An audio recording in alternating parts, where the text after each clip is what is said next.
All right, so we should be live. Check my platforms on my end just to verify.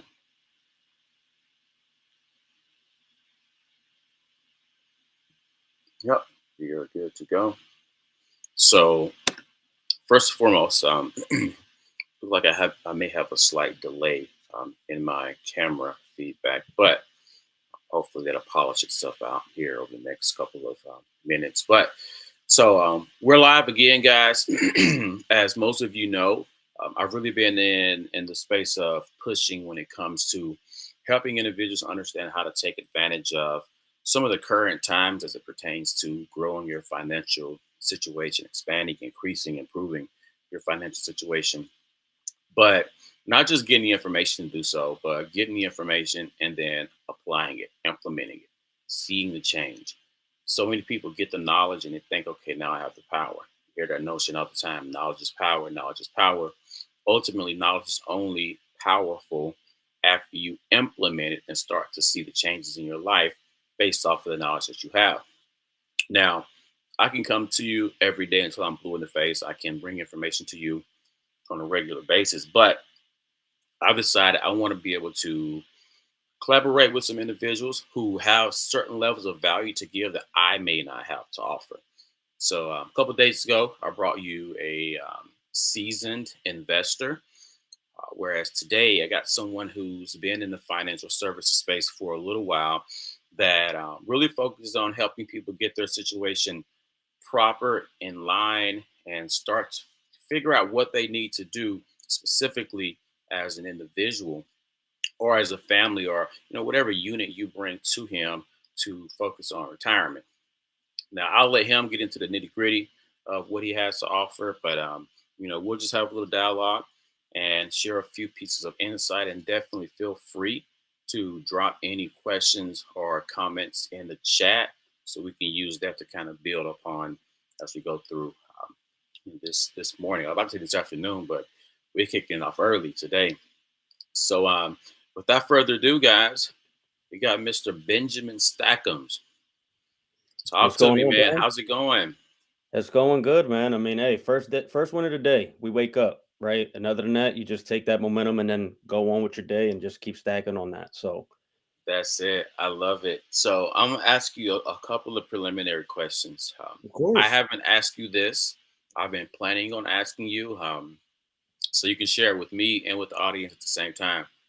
So, I noticed one thing that you do is I guess you would say, a a habit, or it's just part of how you go about your day to day and communicating with other individuals. You have a habit of telling people that you're glad that they woke up today or something along those lines. And that's very unique when it comes to communicating with someone, as far as I've seen. And I respect it because it helps you look at your day differently. And the fact that, and as those of us who've been paying attention to media over the last 24 hours or so, there's a lot of people that can't say that. A lot of people didn't wake up today, and to be reminded of that on a regular basis, people can take for granted. So, if you don't mind, like, where did that practice start, and like, what type of responses have you gotten from that over the however long you've been doing it? I'll be honest, that's only something that's recent within the past couple months, and um, just trying to find ways to be grateful and there's nothing to be grateful for because we're not here. You and looking at that, so that way now if I'm grateful that I woke up and I have another day, another chance to make everything that I'm working for become true, right? And being able to help other people do the same thing. I'm grateful I woke up, right? And it's picking up momentum. But at the same time, just knowing that, again, just like you said, you hear things about this person died, this person died, this person died. Well, I'm grateful to be able to interact with somebody. So therefore, I'm grateful that you woke up too.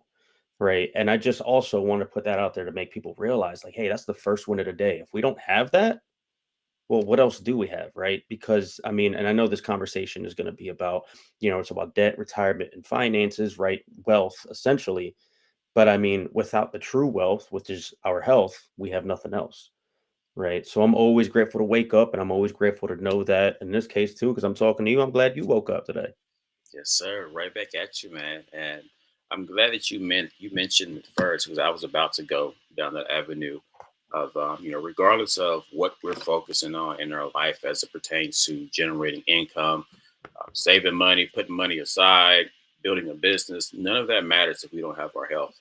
Hmm. So, kind of, I guess you can kind of start us off on that front because I know some of your beginnings in the professional space kind of revolved around people's health to a certain degree. So, how did you get started in this whole financial space, and what's got you going down the track that you're currently going down when it comes to the work you're doing? Yeah, I mean, so when you bring this up, it brings me back to 2018. I started reading. That's when I got my reading journey going on. I was really consistent on that front, and read a couple books, and I just started asking myself, like, okay, let me see what I can read on health. It took me about 3 months, right? I want to say it was Q4 of 2020, or I'm sorry, 2018, and I lost 30 pounds. And of course, I went to school for sports medicine, but a lot of what I've learned in college wasn't really helping me on my health journey. So lost 30 pounds, kept it off, learned more in those books probably than I learned in college. And then a question just took over my brain. And I was like, okay, you did this with health. What can you do with finances? 2019, I remember the first three books I read. I forget the title of the one, but it was about taxes. The other one was Think and Grow Rich, and then I read Rich Dad Poor Dad. My mind, especially after reading Rich Dad Poor Dad, was just blown. You know that the one of the chapters, the rich don't work for money. I was like, what the hell is he talking about? Obviously, you dive into the chapter and find out and everything. And 2019, I read 32 books. 28 of them were finance. Got it. Something as small as learning dollar cost averaging, I have no clue why, but I was just like, "Oh my god, that's genius." Like, it's so simple. But then just diving into my learning and all, and from there I just got mentored, learned how to trade, learned how to invest, learned about credit repair, learned about all of that. And from there it was just a journey of one question, well, actually, really two questions. But the biggest one that really shaped my journey, and I took it where it is now, is what is money? And once Mm. that question was answered on the meditation for me, everything just opened up. And then from there, just took the journey on to continuing education, learning podcasts, mentorships, and now being licensed within the financial industry as a financial agent and being able to help other people, to accumulate wealth, protect it, and save it on for generations. Nice. I love it, man. Yeah, and there are so many different things you mentioned on that. I would love to just dive a little bit deeper in. But what kind of you just kind of let whatever pops up to the surface pop up, and we'll run from there. So Mhm. one of the things that you mentioned was the whole learning of certain phrases and certain techniques, certain practices when it comes to your money, and how it just really opened your mind up, and from what I'm getting, it made you want to learn more. And typically, what happens in life is when you get access to certain things you've never had access to before, and you see the value that it brings into your life, it typically wants you or makes you want to dig for more. And that's the sad thing about our traditional school system, where certain things are forced down your throat for so many years that it kind of makes you not want to learn anymore. And it only comes till we're in our adult years and we realize, I'm interested in this, that, and the third. Let me learn a little bit more about this. Only at that point do we realize that learning actually can be fun and transformational at that. So, when it comes to the financial space, what would you say is one of the areas that you found you being able to knowledge that you feel is kind of basic to you, just based off of what you've learned over the years in the financial game, so to say? Some a piece of knowledge that you seem to be like profound to a lot of people that you help. Profound in a manner by which it's a simple change, but it seems as if they feel like it was rocket science, the fact that you gave them that piece of information. This is going to sound very controversial. So for whoever's listening to it, I want to say it, and I'm going to say it in multiple ways. First thing is that, and I have something called financially dangerous tools, right? So I like to help people become financially dangerous so that way now they can navigate the game. Financially dangerous tool number 5 is that there's no such thing as money only credit. Mm, But on the surface, it sounds like we're talking about credit cards, loans, stuff. It goes further than that, right? And I like to dive deep in there. So I'll break this down real quick. So to understand that there's no such thing as money. First off, the only reason why money is money, right? Or in other words, currency is because we believe in it. The US dollar, for example, right? If nobody used the US dollar, it's not worth anything. I mean, look at I forget all the countries, but I know they summarized it into BRICS, right? Which they're creating their own currency and economical system to trade within their own currency, right? Well, what does that tell you? That means that they're kind of moving away from the dollar, which means they don't believe in it. So they might not trade in it. So what does that tell you? Money is only whatever you believe it is, right? So let's break down this whole there's no such thing as money, only credit thing. When you look at credit, and I'm the type of guy, you can give me the definition of a word. I promise you, I still don't know what it means.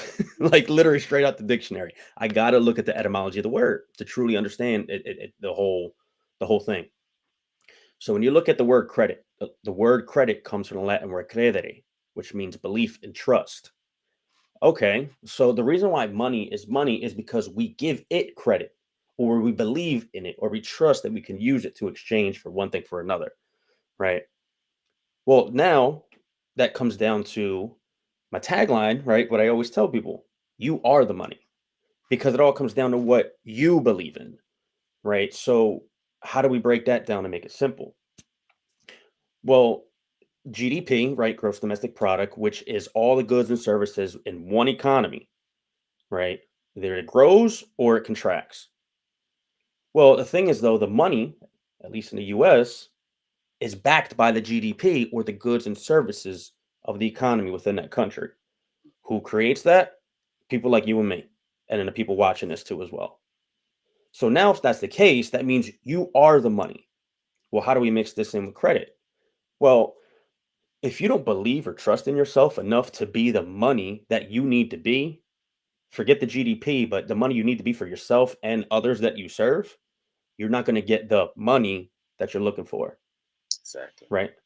So it all really comes down to you are the money. There's no such thing as money, only credit. Now give yourself the credit, right? Because money at the end of the day is just the idea that we all sold our lives to. Yeah, and I love how you put that, especially on the back end, because if you believe in yourself enough and the value that you give enough, you understand that you can attract as much money as you desire, but only up until the amount of value that you truly believe that you bring, and you're able to attract people to pay you for. Mhm. So I love the way you put that, man. And a lot of people don't really understand it about money as well. The fact that it's a piece of paper. It holds no more value than your napkin, um, because we place the value upon it. Same reason why if you go to Venezuela right now, I think it's Venezuela, like they have money that they just throw out in the streets because it's completely lost its value, Yep. and they've had to move on to alternative forms of currency. And it's one of the things, I hope you get into it a little bit. I think I saw that you made reference to it, cryptocurrency. Mhm. We'll speak a little bit on that, but I just wanted to mention a couple of things before we start to kind of drive down that road. One of the things a lot of people really need to understand, and this is kind of the approach that I come with individuals when it comes to their finances, is the situation that you're in right now. Um, if you're, I'm going to say, if you've held a job before, if you have lived as an adult for 10, 15 years, your current financial situation is your fault. Like you have to look at a series of choices that you have made since you started your income generating life. And you can probably pinpoint back to when you went in the wrong direction. Now, oftentimes people will make the statement like, well, I can't control the economy and like these external excuses as to why they are where they are. No, you still made choices that got you to where you are. But the fact of you not wanting to accept them just demonstrates a lack of something inside you. Whereas if you can own up to the fact that I got here because of my choices, that should also empower you to understand that I can get out of this situation by my choices. I don't have to wait for this person, this next person out here, to be the individual that shows me or helps me get out of this situation. I can make the right choices, take the right action, and eventually, slowly but surely, get myself in a better situation. So, when you work with individuals, what would you say is usually your approach to kind of help them realize there are certain things that you have to change? I can come here, any professional can come to help you. But there's certain things that you have to look in the mirror and realize that you need to change in order to get you from where you are to where it is you're really aiming to get to. Like, how do you usually come with that approach with your clients? Well, just like we said, right? The whole thing, you are the money. That's one of the first things I explain, right? Especially when I line up my courses. The first course is you are the money so that people understand that, right? The other thing that I usually tell them too as well, and this is another somewhat controversial thing that I like to say, but there's no such thing as a bad economy, but there's no such thing as a good economy. I think in neutral economies. To explain that, let's go back to 2020, right? When the pandemic was fresh and there were so many people obviously who had a really bad financial year. But then we have to take in and I'm really big on universal laws, right? Universal law of polarity. The reason why we know black is because we know white, up because we know down, boy because stuff like that. Well, if we have those who financially suffered, we have those who financially gained, right? In a bad economy, quote unquote, right? So now again, just like you said, it has to do with the decisions that you've done prior. So people who have played the money game, yeah, right, like not a lot of people know, right? But people who have played the money game for a long time see stuff like that when the market tanks as an opportunity, right? Again, the reason why we know gain is because we know loss. Well, when there's losses, I mean, think about it this way, right? For those listening, I mean, would you rather buy a house at $300,000 or would you rather buy a house at $200,000? Right. Well, 2020 was an opportunity to buy a house or a stock, right, or whatever it is, a number of stocks at $200,000 as opposed to $300,000, right?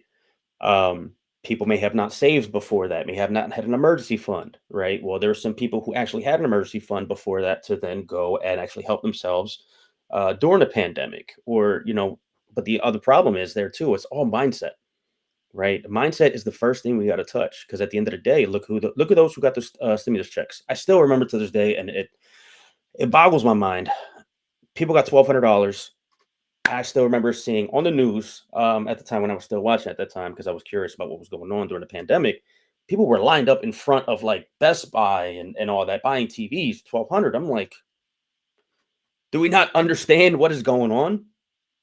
So something I did. So at the time of the pandemic, I was furloughed for 5 months, 6 months, 5 or 6 months. So, and I was getting the unemployment. I'm not a big spender. So I'm sitting there like, what do I mean? And I was getting a lot of money. I mean, everybody was getting fed all this extra money and all. I was just like, whoa, okay. What do I do with it? I would tell you right now, and this was a big mindset shift for me. I just obviously none of us knew when we're getting our jobs back, if we were getting our jobs back, when the pandemic was ending. So what I did was take all that extra money and I paid my bills for I want to say it was about 4 months ahead. Not having one single bill for 4 months, I still remember to this day was just an amount of freedom that I've never experienced before. Right. So now it's like it's truly think about it. Again, bad or good economy, does that really exist? It really comes down to you, right? You are the money. I want to say this real quick too, speaking on economy, so that people understand this. The word economy comes from the Greek word oikonomia, which means household management. I'm a very spiritual person, so I break it down in a spiritual way. Well, they say your body's your temple. So within the realm of economy, the body is the household. Now the question is, how is this household managed? It's by your thoughts, right? Your manager is up here. right? So now going back to good or bad economies, how, and in terms of this household, how are you managing your household in order for everything around you, right? As above, so below, as within, so without. How are you managing everything in here at times like that in a crisis for you to make it as easy or as simple as possible for yourself in hard times? And that's the huge part right there, is starting up here and properly positioning your thoughts and your beliefs, and how your thoughts and beliefs define how you manage your house, so to say, is huge, because lots of people, they're automatically going to put themselves on the negative polar side of what's going on, simply because that's what their mind is accustomed to them doing, based off of the news that they receive from the outside world. When someone hears we're in a recession, they're starting to go into a constriction. They're starting to limit what they believe is possible for them. And it's one of those things that holds so many people in bondage in today's day, and has done so for the longest, because we really don't look at, okay, the fact that there are always opposites, there are always polarities that are in action and play. The fact that I'm struggling, there's got to be somebody out there that's doing well. How can I figure out what the person on the other end of the spectrum is actually doing, how they're thinking, what actions they're taking, so that I can maybe start to navigate towards that end of the spectrum. Most people don't think, and they don't think, so they never get there. They just do as they have, traditionally done. So kind of keeping it in that same space. I do a lot of work with individuals on their budget, whereas oftentimes we hear individuals in the financial space automatically go to, you need to put X percentage into this, X percentage of your money needs to go to our savings, investing, et cetera, et cetera, et cetera. But they haven't evaluated if the person is even generating enough to cover their bills. Right. So I help individuals start off with the budgeting, but we're going to go deep into your budget. We're not going to only look at your income versus your outgo. We're going to look at why there's an inconsistency there. We're going to look at why you're spending more during certain periods at certain places that you typically don't spend, and figure out what some of those under under underlying those overarching issues that may cause those irregularities for you, and slowly but surely help you understand that there's probably a good bit more money there and available than you think. But then at the same time, cutting out some of the unnecessary spending that's triggered by external stimuli. So let's say you're in a relationship and there's some things going on, some tension, where you usually spend a certain amount of time with your significant other. Something happened and you're just down in the dumps. You're depressed, et cetera, et cetera. And just to pick yourself up, you know what? I'm going to go and buy myself this, that, or the third, so I can feel better. And you find yourself doing that on a frequent basis, and then come the end of the month and your money is looking a little funny, you're wondering why. Because when you were in that heightened state of emotion, you weren't really rationalizing the fact that you were spending as much as you were spending. So helping people kind of put a mirror to their face and look at their budget through that specific lens, but then at the same time change what your mind thinks when it hears a budget. We have equated budget to restriction. I can't spend X, Y, and Z, instead of, okay, I want to spend X, Y, and Z. Where can I get the money 100%. in order to spend X, Y, and Z? So that's kind of the way I've switched things up over the last year or so when it comes to my budget. I've learned how to create money out of thin air simply by using the knowledge I already have, putting into a resource, and then finding the people that need that Hmm. resource. And then there's your money. Like, there's your money. And all I had to pay to be able to position myself to pull in this money is just make sure I got my internet and make sure I have this computer in front of Yes. me. And not enough people understand that when you use what you already have within, you can bring money to you and add more into that income bracket where you can go out and not necessarily have to decrease and shrink that outgo, that expense bracket as much. So, when you do budget related work, what's some of the things that you most often run into whenever you're working with clients that they use as an excuse as to why the money isn't as stretching as they wish that it would.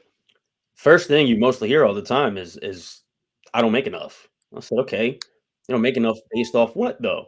Right? Because people's spending habits are their habits, right? So I mean, old habits die hard, right? So it's one of those things where they don't realize how much they're spending because it's just a habit to take out a credit card, boom, and then swipe it, right? So the thing is, and I was just actually reading a study not too long ago. There's the areas of your brain. It's one of them's called the insula, the other one's called the striatum. Just the fact that you're not taking money out, right? In this case, paper dollars, right? And exchanging it. You don't see the exchange, but you take out a card, you swipe, that pain receptor now doesn't really go off, right? Which is in the striatum. And the insula is more picks up more of the pain. The striatum picks up more of the reward. That striatum is just at this time, you ask me, your Mhm. dopamine loop is now just going and going and going. Whereas now you got to give something up in exchange for something else because that's where all the laws of money, honestly, that's the foundation, right? The laws of exchange. You have to give money to get something, right? That's taken out, right? So now it's like I don't make enough. I don't. Well, are you realizing how many times you're pulling out your wallet, your card, and then right? So that's one of the main things. One of the things that I start telling people though is that we're all born with a business, right? Number one, in the business of life, you are the CEO of your life. The CEO is the one that calls the shots and then builds the projects. And then, hey, do this, do this, do this. And the CEO makes sure everything around him is making sure that everything's going good, right? Well, here's the thing: if we're a CEO and you're born with a business, budgeting is just bookkeeping for the business that you were born with. All right, that's what then once people understand, because we're all playing business. You're on either the business owner side, the employer, or you're on the employee side. Nothing wrong with either side. We just have to know how to play the game depending on what side we're on. Either way, bookkeeping is done. Employee side, budget, employer, yeah, they still have to do a budget, but they're also bookkeeping.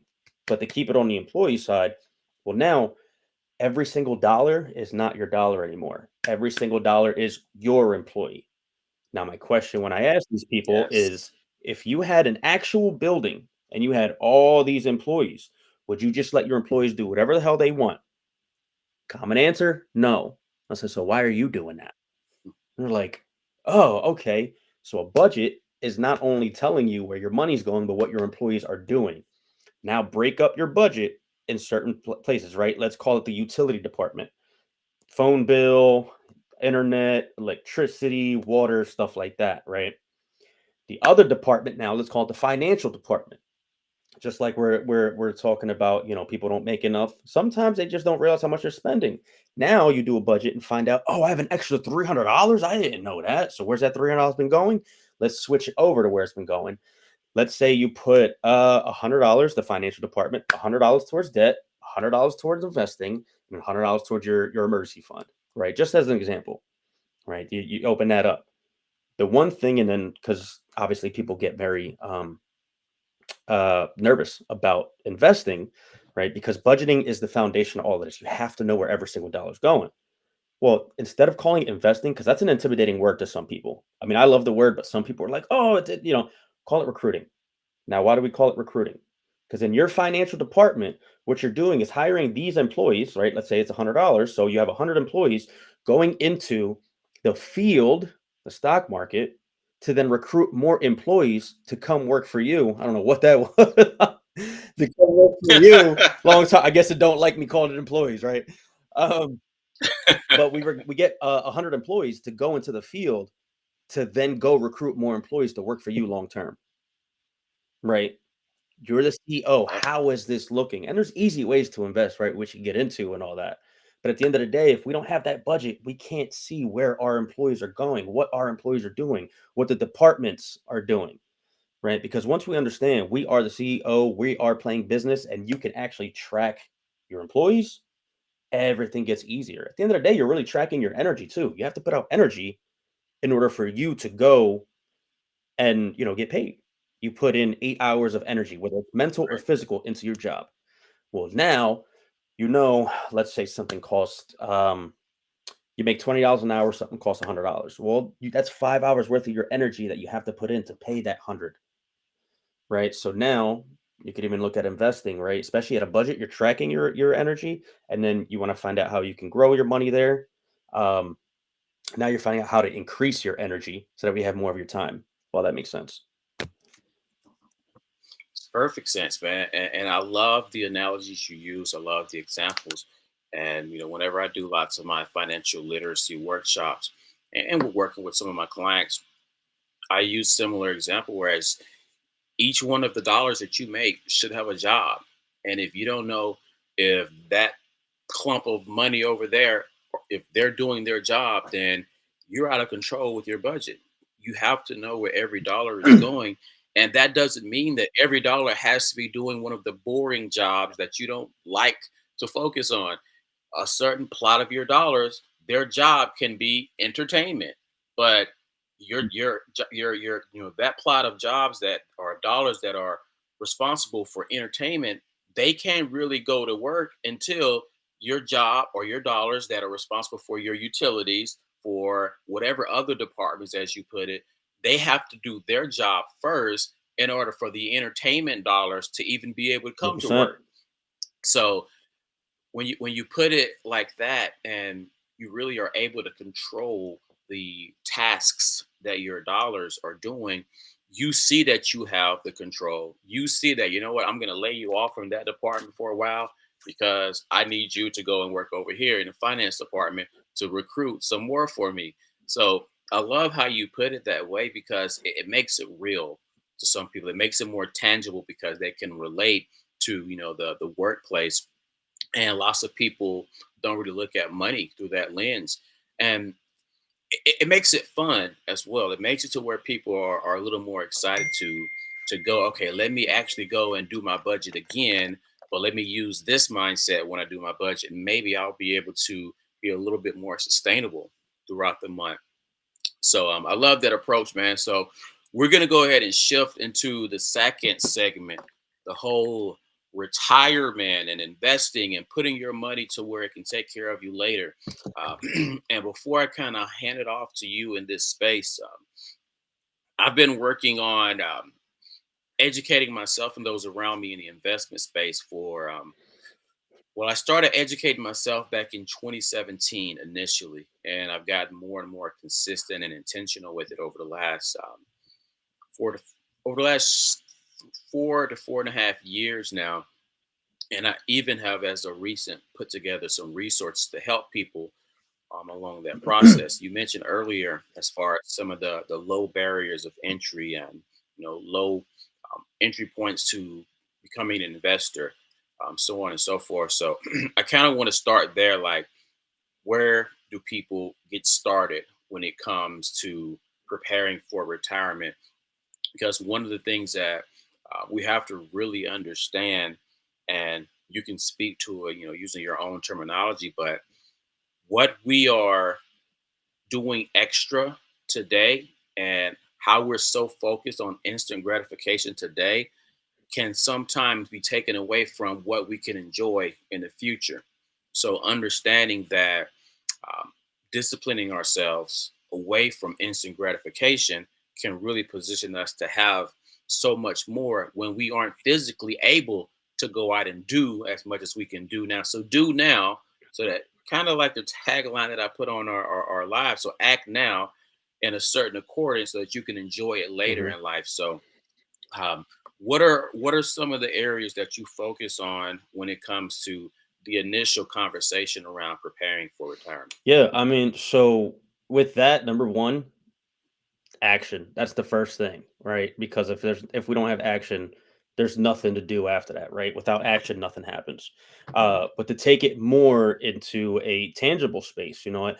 The number one habit, I'm going to say habit, that you have to form is saving, right? Now, where you save that money for retirement, that's totally up to somebody else, right? Those people there. But if you don't have the habit of saving, there's nothing to save for retirement. Okay. And that could be as simple as, especially the younger you are, not saying to put less, but you don't have to put as much. Obviously, the more the better, right? Whatever somebody could spare and all that. But the one thing that they have is time, right? Versus somebody who's older. So if they're younger, put in whatever you can. Okay. When you're older, definitely put in whatever you can, right? But it's the habit of saving. I think a lot of the times, though, too, one thing that is missing from this conversation is protecting your retirement. Now, where does this whole protecting your retirement come from? A lot of people think, it comes from estate planning. That is part of the equation. There's no doubt about it. Part of the equation. But we have to make sure that we can protect your working life, and then we have to make sure we protect the retirement that is in, whatever retirement account somebody uses. So when we look at protecting, working life, we're thinking things like life insurance. That's one of the things there too, right? Because God forbid something happened, right? Well, most people don't know you have death benefits, right? God forbid, knock on wood, right? There's a life event, somebody passes, and that life insurance policy is able to then pay somebody, the beneficiary who was on that policy. Most people don't realize that there's something called living benefits. God forbid, again, let's say something along the lines of a chronic illness, a terminal illness, or a critical illness comes up. Well, now if you don't have the money, you're going to have to take from your retirement. Let's say you do have an emergency fund. That emergency fund might not be as beefy as you need it to last, I don't know, let's say a year or two, right? So if you don't have that, well, now there's policies where you could take from the death benefit. And then all it is the death benefit is reduced. You don't owe it back. It all depends on the policy, right? Different policies work different ways. So now you don't have to worry about a medical emergency digging into your future, right? Because then you're going to have to take from your future, right? And to put this more tangible in somebody's head, what a lot of people don't realize, if you lose 50% of your money in the stock market, so let's say, and I'm just doing this to make math easier, right? Let's say you have $100. $100 comes down to $50, right? I ask people, how much in percentage do you think you need just to get back to 100? Everybody's like, oh, I'll need 50%. Well, 50% of 50 is only 25. It only gets you to 75. So therefore, you need 100%. 100% of 50 is 50. 50 plus 50. Now you're back, right? So imagine if you had a strain that way because you had to take out 50% of your retirement just to make sure that that medical emergency, that had to alter your life for that period that period of time. Now digs into your future. Now you got to put more time to put into your future just to be able to sit there and make sure you have one, right?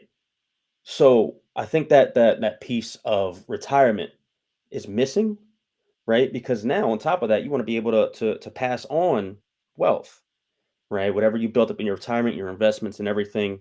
Well, some people also feel that like, oh, I don't have enough or I don't have anything. So life insurance is one of the biggest ways that you can pass it on, right? So saving and protecting it. Well, action is the first one. Like I said, action, and saving is part of that action, and then protecting it, right? Now, the other question that always comes up, right, is because it's more in the mainstream now, the whole tax question. And not that I'm giving tax advice or anything, right, for anybody watching, but everybody's like, because Roth IRA is coming up like crazy, right? Roth IRAs, Roth IRAs, Roth IRAs, right? The one way to figure it out for yourself is to ask this question. Do you believe taxes, and none of us have a crystal ball, but do you believe taxes are going up or down as you get closer to retirement? So the reason why to ask that now is because you want to figure out if you believe taxes are going down later on or as you get closer to retirement, well, you have less taxes to pay later on from what you believe, so you want to pay that tax bill later. If you believe taxes are going up, you want to pay it now, Roth IRA, right? So those are the angles I think we need to start looking at, right? Because two things guaranteed in life, death and taxes, right? So with that, have the action of saving. All right. And even let's put something there beforehand. You mentioned it, right? Pay yourself first. Pay the bills, right? Going back to budgeting and everything to make sure you can make this retirement rate. Pay the bills, pay yourself, and then and pay yourself obviously retirement, investing, emergency fund, retirement protection, stuff like that, and then do the rest, right? Then get into entertainment, then get into because at the end of the day, I hate to say it, but I mean, do you want to be like that what do you receipt checker? I don't know what they're called, especially, but receipt checker at Walmart. Yeah. Do you want to work at McDonald's? Do you want to? So, in order to avoid that, you need to take the action. Yeah. And sadly, and it's all a mindset thing. It's all a mindset. Sadly, there are so many people that will say, "Well, I mean, I don't have enough. I don't left over worth saving." Well, you have to understand that if you're not willing and or able to save a penny out of a dollar, you never save a dollar out of 10. You never save 10 out of 100. You never Hmm. save 100,000 out of a million. So, what is your number? Like, what is going to get you to that point where you all of a sudden say, okay, now it's time to start saving? Usually that's not going to happen because you haven't created the habit. So, all the way from cutting spending to saving to investing, it all starts with creating a small habit. And, I'm thankful that I gave my son an introduction to investing, and he started investing at his 13th birthday. Now, he didn't have hundreds of thousands of dollars to start with. He started with like $5, between 5 and 20 bucks. But he saw how he only put in 5 to 20 bucks, but after a year's time, he had close to like 60, 70 bucks in his account.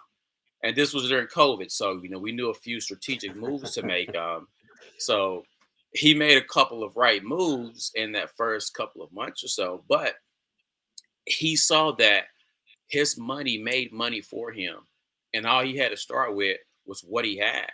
But you'll never get there if you don't start.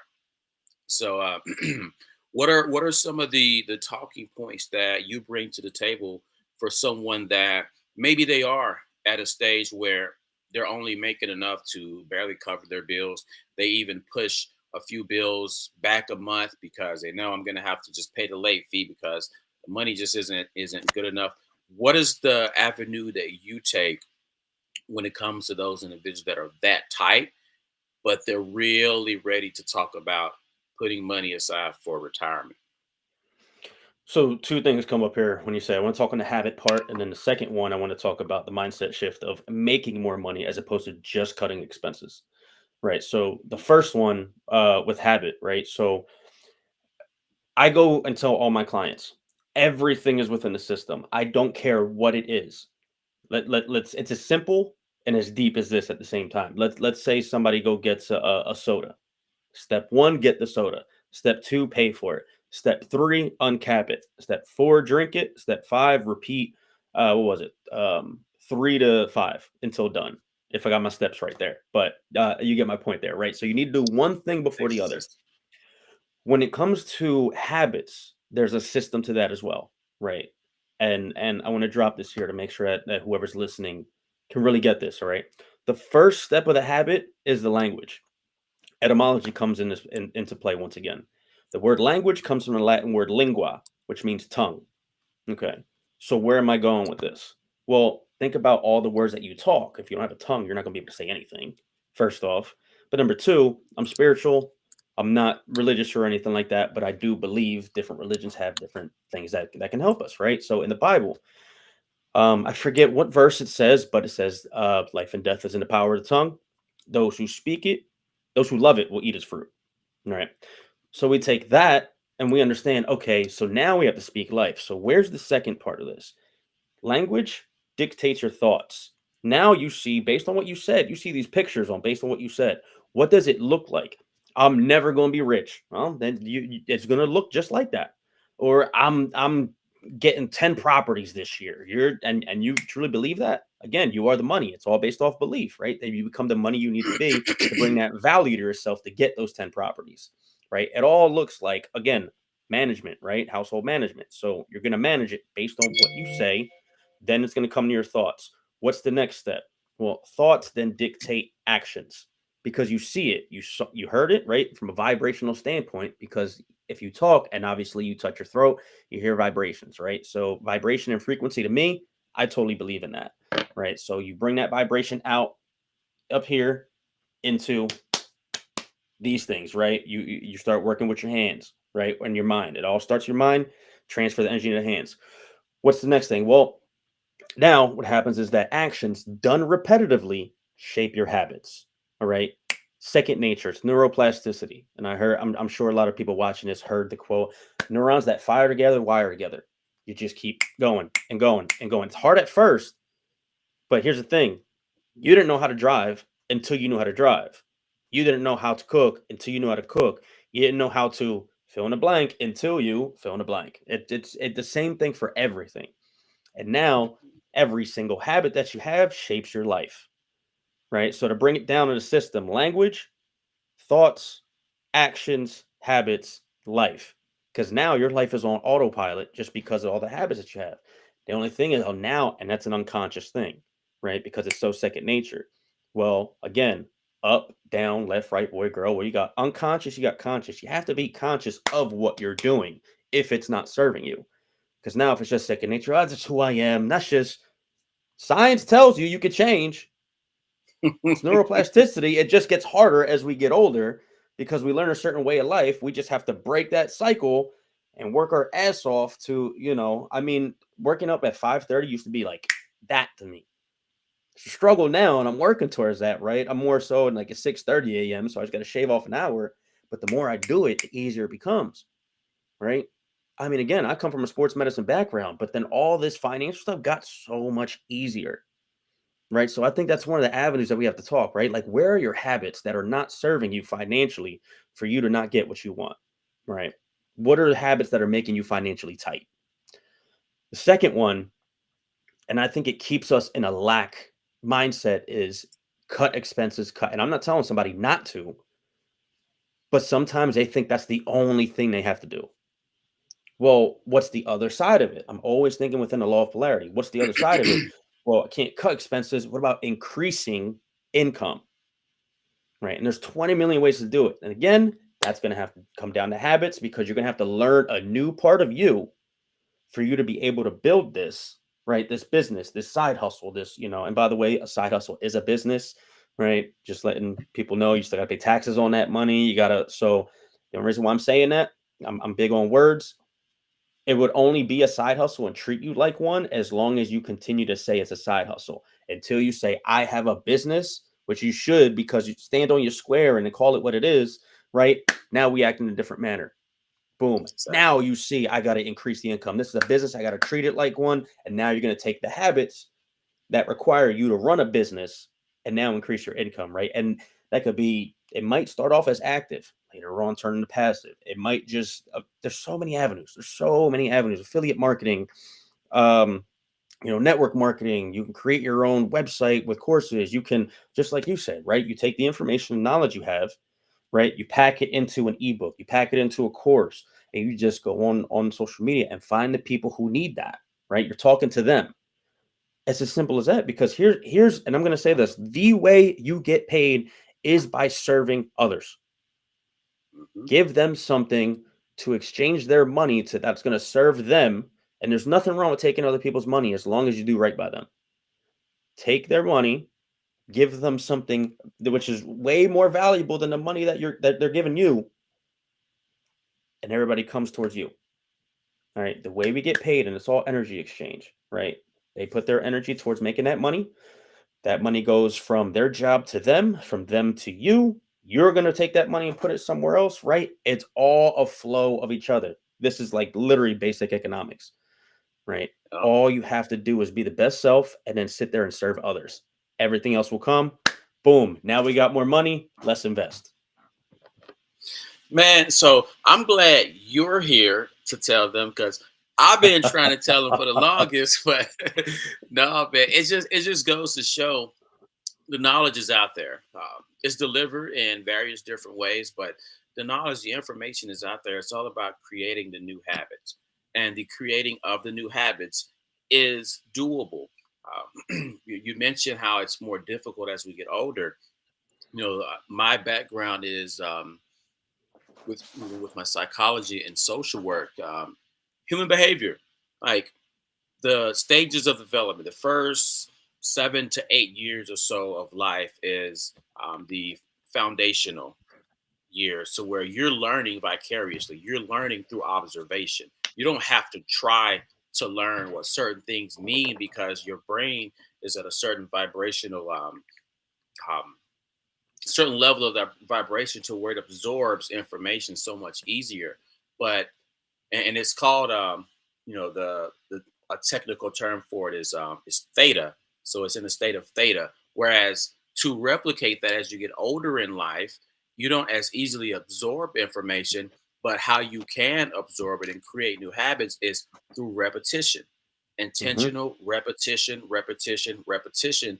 And before you know it, it becomes a habit. It's automatic. Like you mentioned earlier, that's just in my nature. That's how I do it. Well, it will become the new way of how you do it. And what you tell yourself on a repetitive basis will become what you truly believe. It's your new belief system. This is one of the things I read it in a book, The Strangest Secret by Earl Nightingale, where he says the human brain is a likened to fertile land, whereas it doesn't care what you plant in it. It'll return to you in abundance Hmm. that which you plant and take care of. So if you keep telling yourself, man, times are just tough. It's the society, it's the economy. I can't make it until. If you keep telling yourself that, your brain is going to believe that that is the reality that you are meant to exist in. But even if you don't have the riches that you desire, the partner in life that you desire, but you're telling your brain that that person, you're going to go and meet them today. You're telling your brain that that person is waiting for you. You're telling your brain that that life Yeah. is yours. Slowly but surely, your brain is going to go into a state of, okay, I don't see it around us, so we got to get to action to make sure we bring it to us. But most people don't understand that, so they don't start. And if you don't start, you can't create the habit. If you never create the habit, you're going to always believe the way that you used to believe that got you to the current situation that you're in.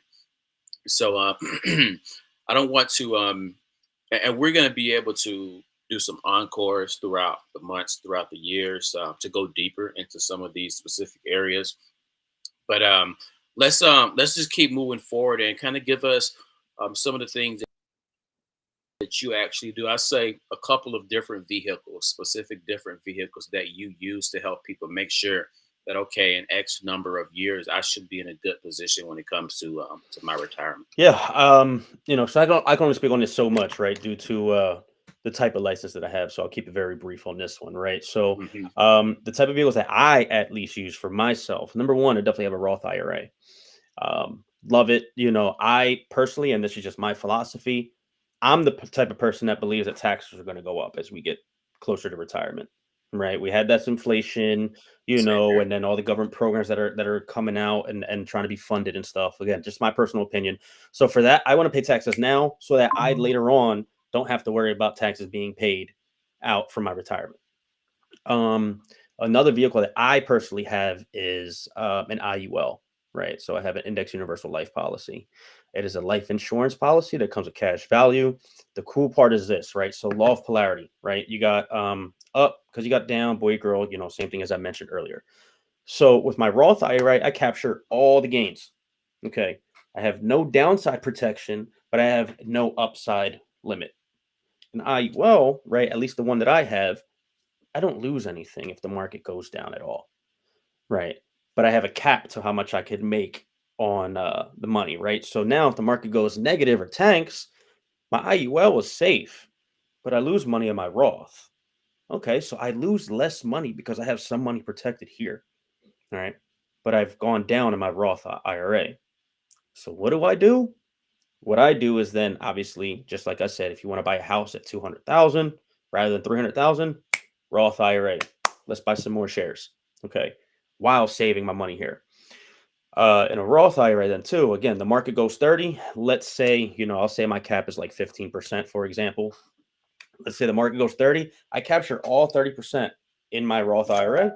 Okay. I capture all 30% my Roth IRA and my IUL, I capture 15. So either way, I still have gains, right?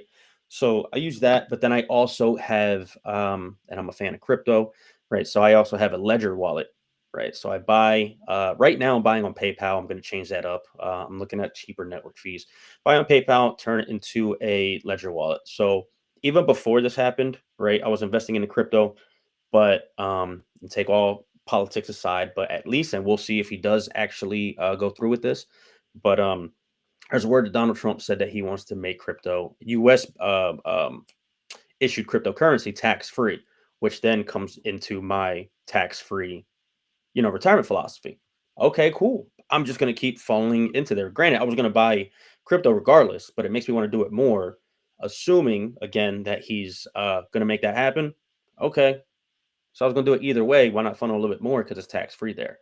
So those are three primary vehicles I'm using. Right, there is definitely. I mean, you know what? I'll even say this too because we did mention um, protection of your retirement.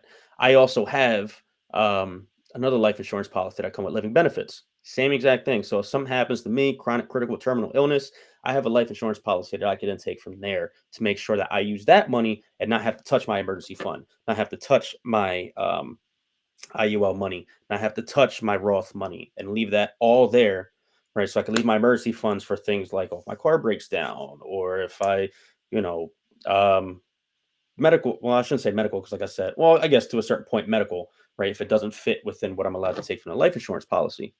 So those are the vehicles I'm using to protect and grow my money.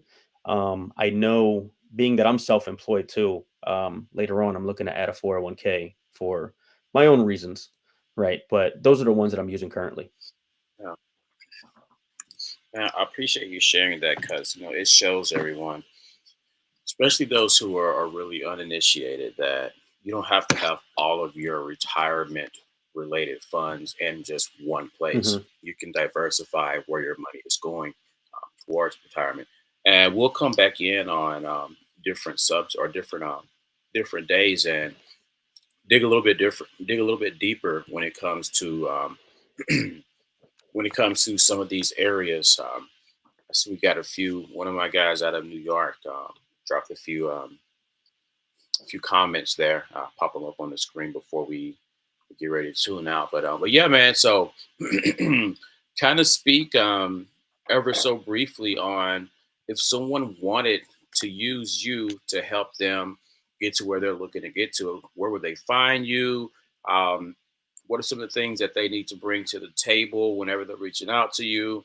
Like, how can they reach out to you and get the show started with you? Yeah, I'm very active on Instagram, so you guys can find me at Benjamin Stackums. That's Benjamin Stackums, Stackems. Website is in the works right now, but consultations are free. I'm always looking to help people. My goal at minimum is 100 families or 100 people this year, because I'm not even gonna say it's time. It's been time. Let's get out of this because there's too many people suffering, financial losses when there's too much out here for people to thrive on, right? And just staying in a state of lack is not going to get anybody anywhere in the future. So you can find me on Instagram. I would love to talk to those watching. Let's get you exactly where you need to be and want to be. Beautiful. I love it, man. So you guys, I mean, we actually have it. He has it in his name here, by his image, and plus we have it scrolling along the bottom. His IG handle. For you guys who are watching on YouTube, go ahead and drop a subscribe because I'll be bringing more and more people throughout this year to you just to give information. And guys, this is free game, guys. This is free game that probably the people who you spend your day to day around aren't giving you this type of information. So understanding that if we're willing to bring this to you for free, what other areas are we able to help you in when you actually come in and become a client, become someone that we're working with on a more consistent or tangible basis. So with that being said, Benjamin Stackums, JL, my guy, I appreciate your time. We're definitely going to be doing this again.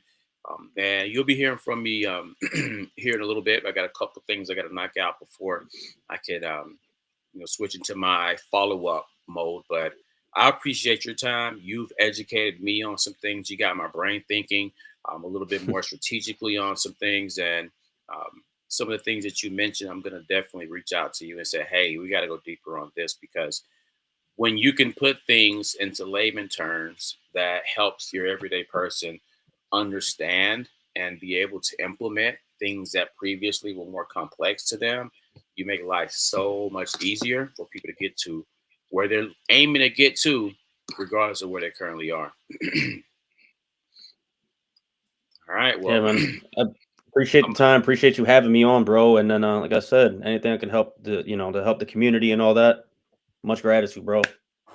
definitely appreciate you, man. So I'm gonna put you backstage real quick, and I'm gonna close out here Okay. with the audience. I'm gonna come back and I'll close out with you. Okay. All right.